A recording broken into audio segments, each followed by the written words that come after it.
Des chiffres, ce qui caractérise la situation épidémiologique pour la journée d'aujourd'hui, 0 décès, 38 guérisons et 99 cas nouveaux. Une adoption, celle du projet de loi relatif à la profession d'avocat. C'était aujourd'hui par l'Assemblée nationale à l'issue d'une séance plénière. Un désenclavement, c'est celui du quartier El Mensia Nouadhibou, une initiative de la zone franche.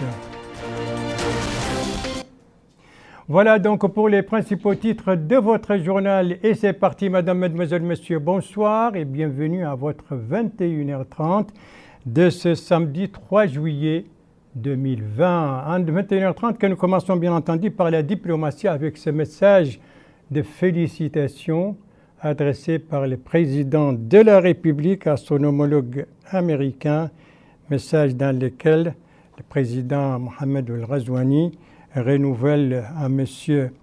Donald Trump sa ferme volonté de continuer d'œuvrer pour le renforcement des relations unissant les États-Unis et la Mauritanie dans l'intérêt de deux peuples amis.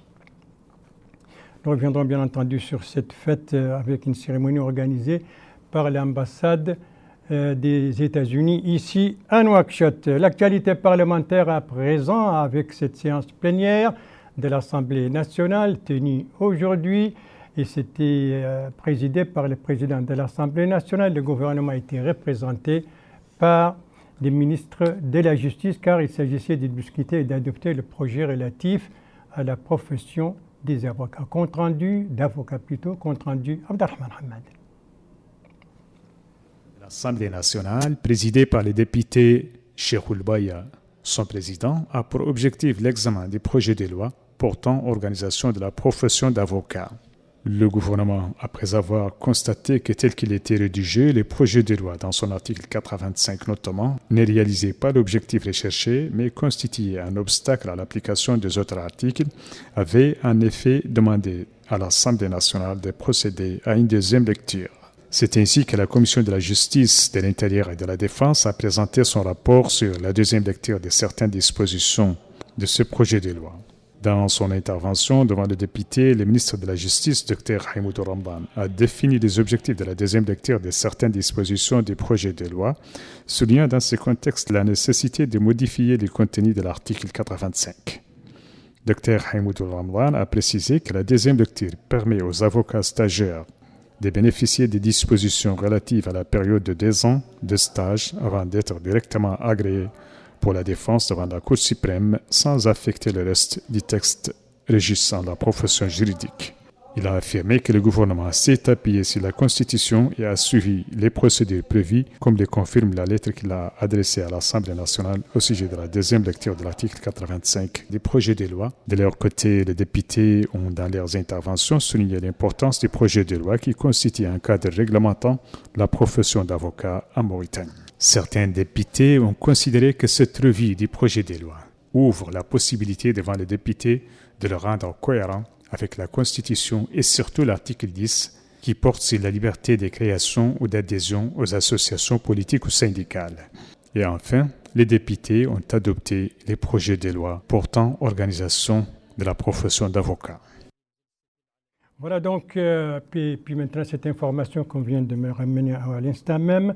Le président de la République a présidé ce soir une réunion du comité interministériel chargé du suivi et de la lutte contre la COVID-19. C'était une réunion donc pour faire une évaluation exhaustive du travail de ce comité interministériel et de ses sous-comités. C'était l'occasion pour le président de la République, M. Mohamed Ould Cheikh El-Ghazouani, de donner des instructions au gouvernement pour prendre toutes les mesures nécessaires avant la fin de la semaine prochaine, dernier délai pour créer les conditions idoines pour sortir de la période draconienne suivie jusqu'à présent. Le président de la République a insisté sur le fait que la santé des citoyens est à la tête de toutes les priorités, tout en appelant à la poursuite des campagnes de sensibilisation pour limiter la pandémie. Et nous reviendrons sur ce communiqué, sur cette nouvelle dans nos prochaines éditions. Et nous poursuivons bien entendu avec la pandémie de la Covid-19, la situation du pays pour la journée d'aujourd'hui, donc vendredi 3 juillet 2020. Comment se présente cette situation? Qu'est-ce qui la caractérise? Élément de réponse avec le docteur Sidi Ould Zahaf, directeur général de la santé. Aujourd'hui, la situation se caractérise par 99 nouveaux cas, dont 95 cas contacts et 4 cas importés. Les guérisons sont au nombre aujourd'hui de 38 et on note avec satisfaction l'absence de décès au cours des dernières 24 heures. Ainsi, le nombre de cas a atteint 4705 cas, dont 4451 cas contacts, 133 cas communautaires, 121 importés, et le nombre de guérisons a atteint 1765 guérisons, et on déplore 129 décès. Yarhamoumullahu jami'an. Les cas actifs aujourd'hui sont au nombre de 2811, dont 2350 sans symptômes, 449 avec des signes légers et 12 nécessitant un suivi rapproché. Les tests étaient au nombre de 858 au cours des dernières 24 heures, dont 177 tests de suivi, 681 de diagnostic, et leur nombre total a atteint 43 602. Au cours des dernières 24 heures, les tests se répartissent ainsi qu'il suit entre les régions: 39 du Hod Sharqi, 5 du Hod Larbi, 15 de la Saba, 6 du Gorgol, 24 du Brakna, 19 du Trerza, 12 de l'Adrar, 16 de Nouadhibou, 12 du Tagan, 2 du Guidimaka, 12 de Tiris-Zamour, 10 de Linchiri, 296 de Nouakchott-Ouest, 197 de Nouakchott-Nord et 193 de Nouakchott-Sud. Les nouveaux cas se répartissent ainsi qu'il suit: 1 cas de Guérou, 1 d'Alek, 4 de Bogué, 1 d'Erkiz, 1 d'Atar, 2 de Nouadhibou, 1 cas de Zouérat, 1 d'Iksar, 3 de Sebra, 13 de Tevraghzena, 9 de Dar Naïm, 15 de Théert, 17 de Toujouni, 16 d'Arafat, 8 de Mina et 6 cas de Riyad. Le directeur général de la santé, le docteur Sidi Ould Zahaf, dans son point de presse sur la situation épidémiologique, c'était tout à l'heure. Donc une situation qui évolue chaque jour, qui évolue un peu au yo-yo. Ça monte, ça redescend, ça remonte, ça redescend, et ainsi de suite. Et nous restons toujours dans le cadre de la lutte contre la Covid-19 avec ces deux dons aujourd'hui au ministère de la Santé pour appuyer ses efforts dans le cadre de la lutte contre ce virus. Deux dons, l'un vient de la BCI, la Banque du Commerce et d'Industrie, et l'autre vient du PNUD, le Programme des Nations Unies pour le développement de cérémonies présidé par le conseiller du Premier ministre chargé des Affaires sociales. Première cérémonie, celle du PNUD. Bokar Baïlaba. Le don est offert par le Programme des Nations Unies pour le développement PNUD. Il est constitué de respirateurs pour appuyer les efforts du ministère de la Santé dans la lutte contre la propagation du coronavirus. En d'autres termes, c'est un appui qui vient en réponse à la situation actuelle qui se vit dans le pays et qui nécessite davantage d'équipements médicaux indispensables pour faire face à la pandémie. Comme vous le savez, la gestion des déchets biomédicaux constitue le pilier de la prévention contre les infections en milieu hospitalier. Aujourd'hui, nous recevons le complément ou bien une partie du complément de ce don-ci mentionné. Et cette fois-ci, les articles entrent dans le domaine de la prise en charge des cas de Covid-19, particulièrement les cas dits graves qui nécessitent une assistance respiratoire. Ces équipements nous permettront de réduire considérablement la mortalité qui est liée au Covid-19. Pour le Programme des Nations Unies pour le développement, ce geste représente la contribution à l'effort déployé par la Mauritanie pour endiguer la propagation de la Covid-19. Aujourd'hui, nous réceptionnons 5 respirateurs qui vont être le premier sur 10 respirateurs qui vont venir pour appuyer la riposte. Ceci fait partie d'un lot qui est essentiellement financé par le Fonds mondial et réceptionné aujourd'hui par le PNUD. Le PNUD et le reste de la famille des Nations Unies continuent leur engagement et leur accompagnement. Et nous félicitons le gouvernement pour essentiellement une collaboration parfaite. Autre don remis au ministère de la Santé, c'est celui offert par la Banque du commerce et de l'industrie. Là aussi, c'est le conseiller du Premier ministre chargé des Affaires sociales qui a supervisé la réception de ce don constitué de masques et de produits de désinfection.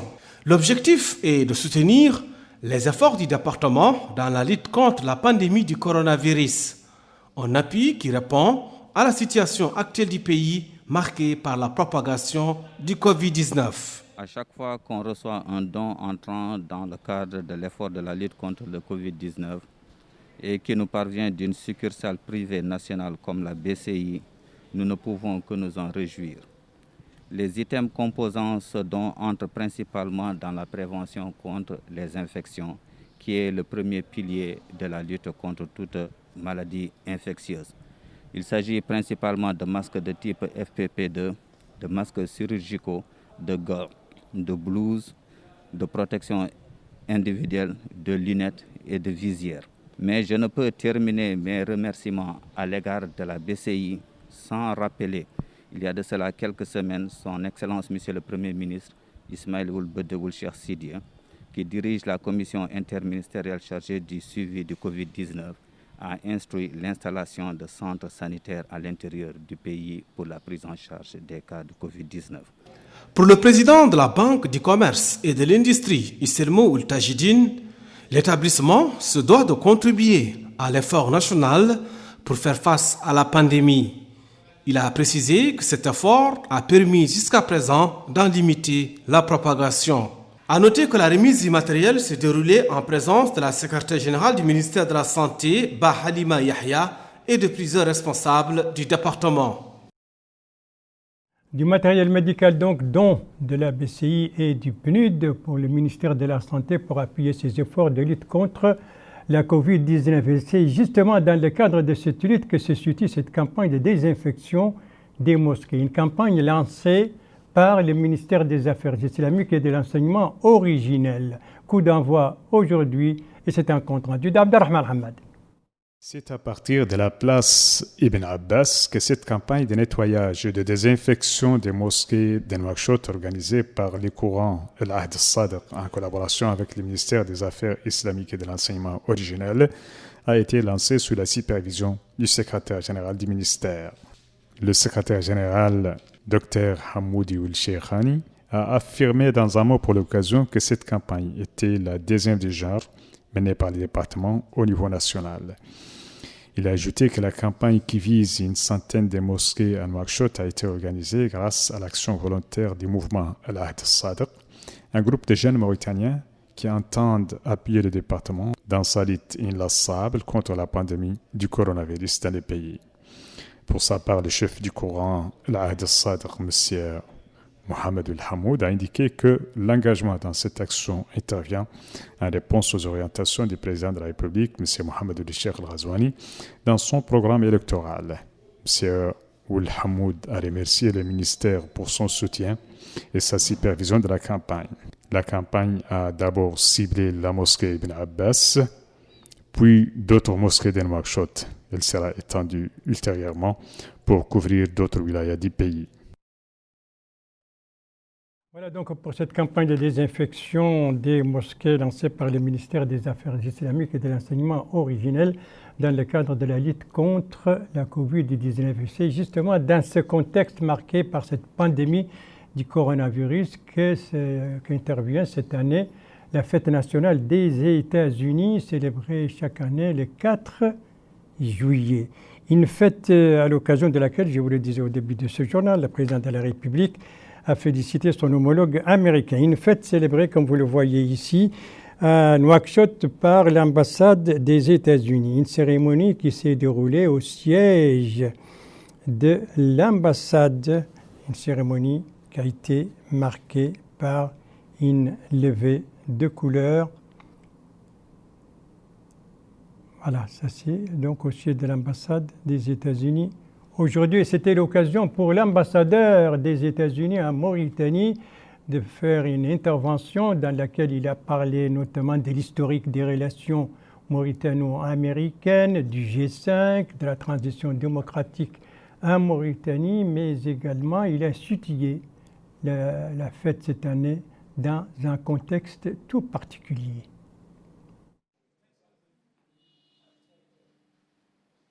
Chers amis, chers collègues, bonsoir, assalamu alaikum. Le 4 juillet de chaque année, le peuple américain célèbre l'indépendance de notre pays. En raison de la situation sanitaire qui prévaut en ce moment, je ne compte pas organiser une réception pour marquer cet événement important, bien que j'ai la nostalgie de rencontrer des nombreux amis et collègues. Mais j'espère que cette année, mon message puisse être partagé avec un public beaucoup plus large à travers toute la Mauritanie. Merci à la télévision mauritanienne Al Mauritania de m'avoir donné l'opportunité de faire les remarques suivantes. Cette année, nous célébrons non seulement le 244e anniversaire de l'indépendance des États-Unis, mais aussi le 60e anniversaire de l'indépendance de la Mauritanie. Cela signifie que nous célébrons également le 60e anniversaire du partenariat solide entre nos deux nations. À ce sujet, je suis fier de rappeler que les États-Unis ont été le premier pays à reconnaître l'indépendance de la Mauritanie. Le partenariat que les présidents américains Eisenhower et puis Kennedy ont établi avec le président mauritanien Mokhtar Ould-Daddah se poursuit jusqu'à aujourd'hui. Aussi, nous venons de célébrer le premier anniversaire de l'élection historique qui a porté au pouvoir le président Mohamed Ould-Cheikh Al Ghazouani. Je saisis cette occasion pour renouveler mes félicitations au président Ghazouani et au peuple mauritanien pour le succès des élections de l'année dernière et pour la transition pacifique du pouvoir. Les États-Unis saluent l'édification de tels jalons démocratiques et saluent le vigoureux exemple de démocratie que la Mauritanie a donné aux autres pays de la région. Au cours de l'année écoulée, j'ai eu le grand plaisir de travailler en étroite collaboration avec le gouvernement du président Ghazouani. Ensemble, nous avons fait des progrès importants dans le sens de la réalisation de nos objectifs communs, à savoir la promotion de la sécurité, de la prospérité et de la justice pour les citoyens de nos deux pays. Le fait marquant de notre partenariat cette année a peut-être été le très réussi exercice militaire Flintlock que nous avons organisé ensemble en février dernier ici en Mauritanie. Pendant 2 semaines, 1500 soldats de plus de 30 pays ont travaillé côté à côté pour développer les compétences nécessaires à la lutte contre le terrorisme. Flintlock était un excellent exemple de notre partenariat solide, mais aussi un signe fort de le rôle croissant que la Mauritanie joue en tant que leader dans la région. Nous félicitons le président Ghazouani pour sa gestion du G5 Sahel, comme nous l'avons vu lors du dernier sommet qui s'est tenu il y a quelques jours ici à Nouakchott.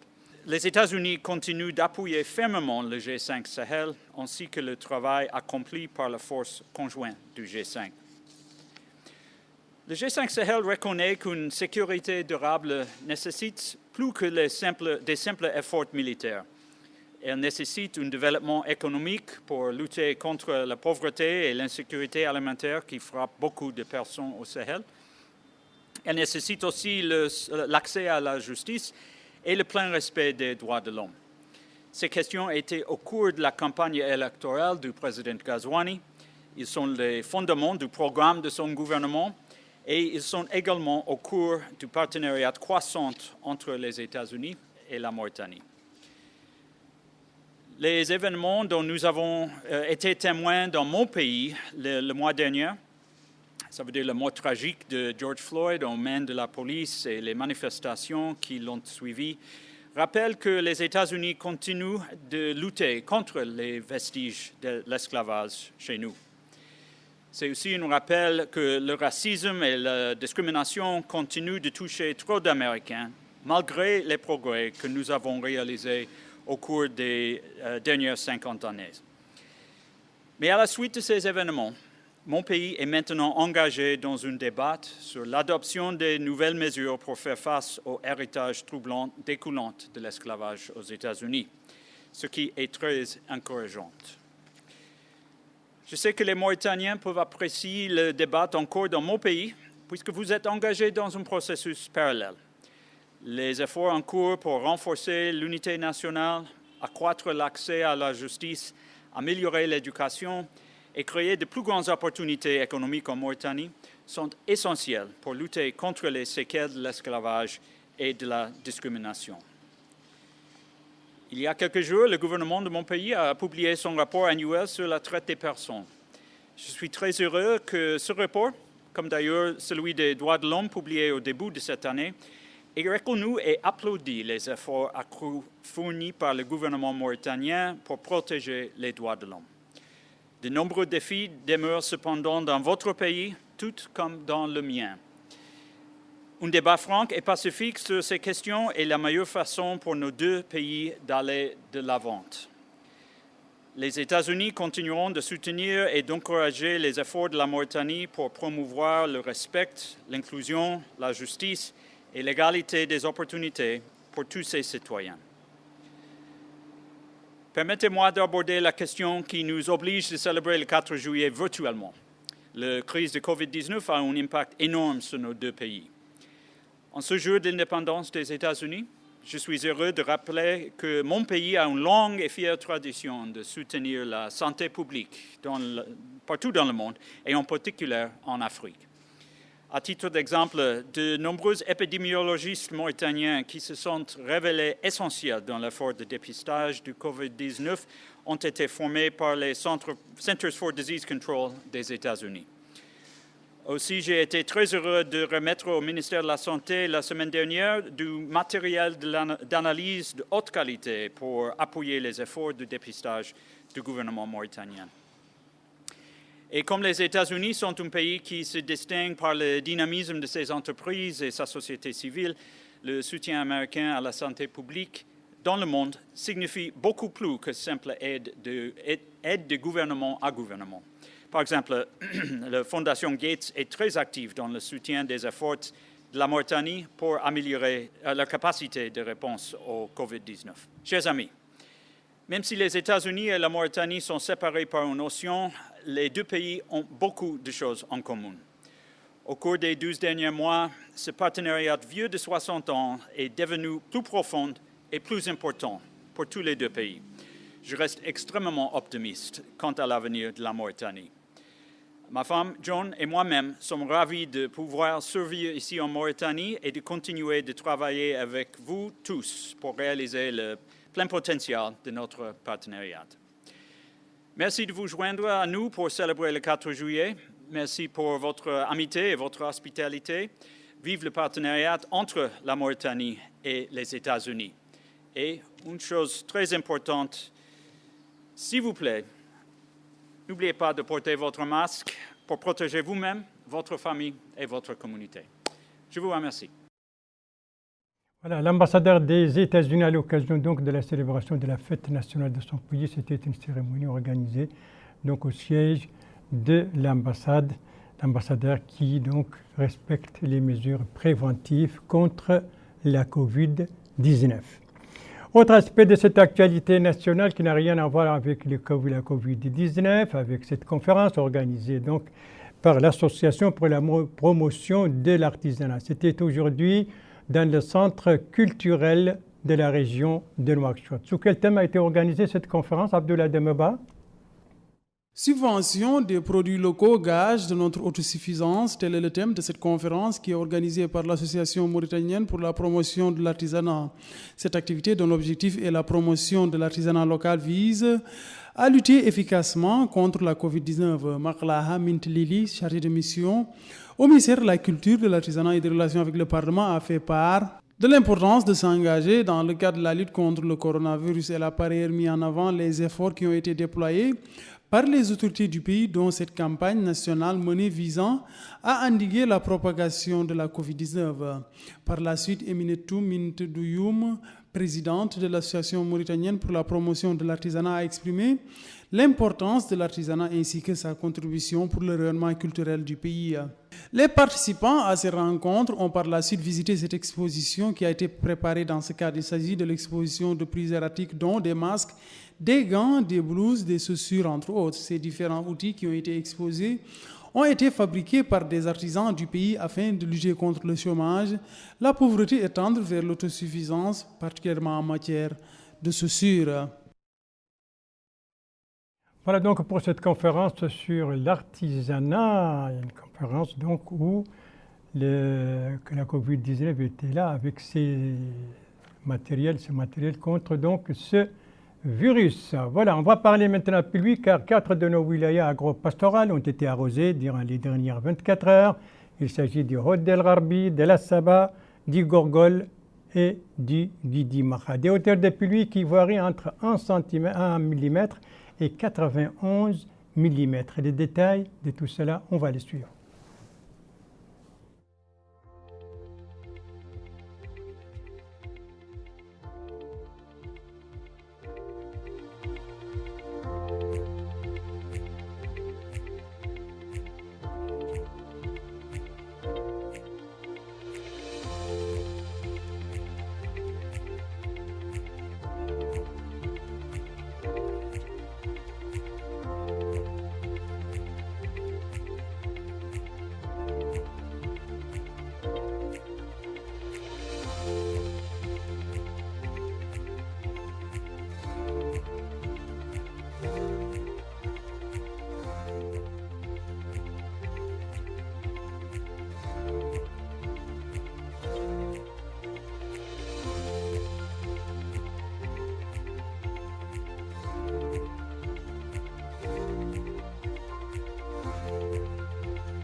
Voilà donc pour les pluies enregistrées ces dernières 24 heures à l'intérieur du pays. 4 de nos wilayas ont été donc arrosés. L'intérieur, on va rester pour 3 étapes, pour un tour qui va nous conduire dans 3 étapes. Dakhlet Nouadhibou, le Brakna et l'Adrar. Dakhlet Nouadhibou d'abord et notamment sa capitale Nouadhibou qui vit à l'ère de cette opération de désenclavement d'un quartier qui s'appelle El Mensia, autrement on dit l'oublié, et c'est une initiative de la zone franche de Nouadhibou et c'est un compte-rendu de l'un de nos correspondants permanents là-bas, Mohamed Ali Oulissalek, dont le compte-rendu est revu en français par Idali Fall. El Mensia, l'oublié, c'est le nom que les habitants ont donné à leur quartier pour dire leur découragement et décrire leur situation. Les autorités ont voulu mettre un terme à cette situation et lancer d'importants chantiers dans le quartier d'El Mensia. C'est ainsi que des routes ont été construites, ou plutôt ont vu un début de construction pour relier ce quartier à la ville et le désenclaver. Cette femme exprime sa joie de voir ce chantier prendre un début d'exécution. C'est également la vie de cet homme qui habite le quartier depuis des décennies. Le président de l'autorité de la zone franche s'est rendu sur les lieux pour voir de près le début des travaux et rencontrer les populations. Il a expliqué l'importance de ce projet qui vise d'abord, a-t-il dit, les citoyens et répond aux promesses électorales du président de la République. Selon l'entreprise chargée de l'exécution de cette route, 30 jours suffiront pour la construction. Une infrastructure qui sera suivie par la mise en place d'un réseau électrique pour faire oublier aux habitants de Mensia leur passé d'oubliés. Voilà donc pour cette opération de désenclavement de ces quartiers appelés El Mensia à Nouadhibou. Nous quittons Nouadhibou pour aller à la capitale du Brakna et là-bas on va parler d'une distribution de poissons et c'est un compte rendu d'Abdullah de Boukar Baïleba. Cette opération de distribution de poissons vient en point nommé en cette période de lutte contre la pandémie du Covid-19. La distribution a été supervisée par le hakem de la Muqata d'Aleg, Abdullahi Oulimam, qui a indiqué que l'opération s'inscrit dans le cadre de la volonté des autorités du pays d'aider les citoyens à faire face aux répercussions économiques et sociales de la crise sanitaire actuelle. Il a précisé que cette opération concerne toutes les communes de la Muqata d'Aleg. Mohamed Ahmedou Taleb est le maire adjoint de la commune d'Aleg. Il rassure que l'opération se déroule dans de bonnes conditions et dans la transparence. En d'autres termes, ces poissons parviendront à tous les bénéficiaires. Justement, les bénéficiaires ont salué cette initiative à sa juste valeur. Ils ont en outre remercié les pouvoirs publics pour l'ensemble des efforts déployés pour venir en aide aux familles les plus nécessiteuses en cette période difficile marquée par la pandémie du Covid-19. Pour rappel, les familles les plus démunies de toutes les Muqata du Brakna bénéficieront de ces poissons. Voilà cette opération de distribution gratuite de poissons à Aleg, la capitale du Brakna. La dernière étape de notre voyage à l'intérieur du pays nous conduit à Attar, la capitale d'El Adrar, et c'est là pour parler de cette opération d'incinération de produits périmés. C'est un compte-rendu de notre correspondant permanent Abdallah Zouber, dont le compte-rendu revient en français par Abdoulaye Demeba. Environ 5 tonnes de produits alimentaires périmés, dont du riz, des pâtes alimentaires, des boissons, des dattes, de l'huile, des biscuits, ont été détruits à Attar, ce qui rentre dans le cadre des efforts des autorités afin de protéger les consommateurs. Cet événement s'est tenu sous la supervision du Wali de l'Adrar. Sidi Haïba Oul Abdrahman, délégué régional du commerce et du tourisme en Adrar, a précisé que cette opération a été diligentée par la direction régionale du commerce et du tourisme afin de protéger les consommateurs. Il a en outre rappelé les différents produits alimentaires qui ont été incinérés, en plus des produits pharmaceutiques qui ont été saisis et incinérés. Rappelons que ces différentes denrées de consommation ont été confisquées au niveau des marchés d'Attar.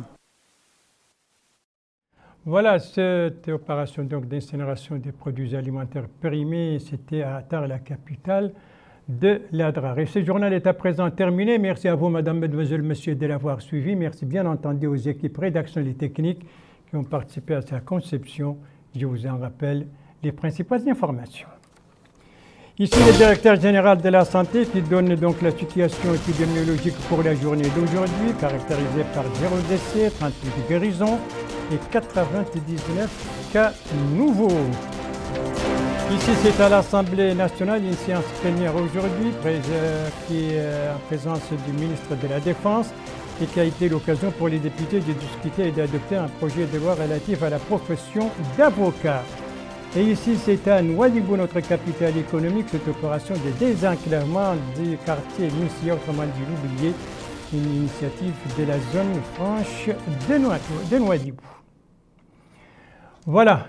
Il ne me reste plus qu'à vous souhaiter une très très bonne fin de soirée, une très très bonne fin de soirée, bien entendu, tout en restant chez vous, avec des mains régulièrement lavées avec de l'eau et du savon. Surtout, si vous sortez par nécessité, n'oubliez pas votre masque.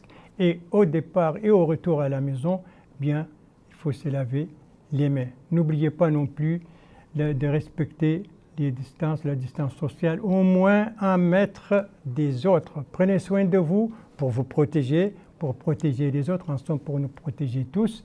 Et si vous aimez vos proches, eh bien, vous savez ce que vous devez faire, ne vous rapprochez pas. Excellente soirée à toutes et à tous. Merci donc de votre fidélité. Bonsoir.